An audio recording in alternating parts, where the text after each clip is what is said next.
म्हशी चोरणाऱ्या इसमास पकडण्यात आलेला आहे आणि पोलिसांनी पाठलाग करून पकडला. काय कशा पद्धतीनं तो पाठलाग करण्यात आला आणि कुठल्या कुठल्या गुन्ह्यामध्ये तो आरोपी आहे?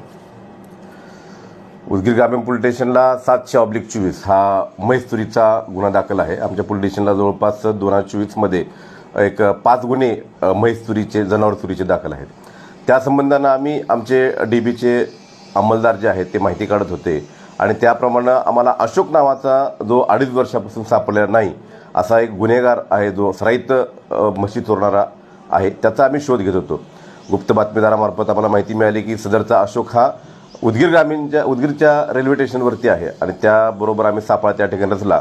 परंतु आरोपी हा सराईत आणि चपळ असल्यामुळं तो त्या ठिकाणी पळत जाऊन रेल्वेपट्टीच्या बाजूलाच असलेल्या समतानगरच्या परिसरामध्ये एका नालीमध्ये जाऊन तो लपून बसला. एकदम फिल्मी स्टाईलनं फक्त मुंडकं वर राहील एवढ्या अशा घाण नालीमध्ये तो लपून बसलेला होता. परंतु पोलिसांनी, आमच्या डीबीच्या अंमलदारांनी पुन्हा त्याचा बारकाईने शोध घेतला असता तो त्या ठिकाणी आम्हाला मिळून आला. त्याला नालीतून बाहेर काढण्यात आलं. तेव्हा तो वेगवेगळ्या प्रकारचे ॲक्टिंग करणं, पोलिसांना काहीतरी घाबरवण्याचा प्रयत्न करणं असं करत होता. आम्ही चक्क त्याला वॉशिंग सेंटरवर जाऊन त्याचे पहिलं कपडे स्वच्छ करून घेतले आणि नंतर आम्ही पुढची कारवाई करून घेत आहोत. सदर आरोपी हा यापूर्वी तोगरी किंवा कर्नाटकमध्ये गुन्हे केल्याचं आहे. आता आम्ही त्याच्याकडनं सध्या PCR घेऊन पुढील कारवाई करत आहोत.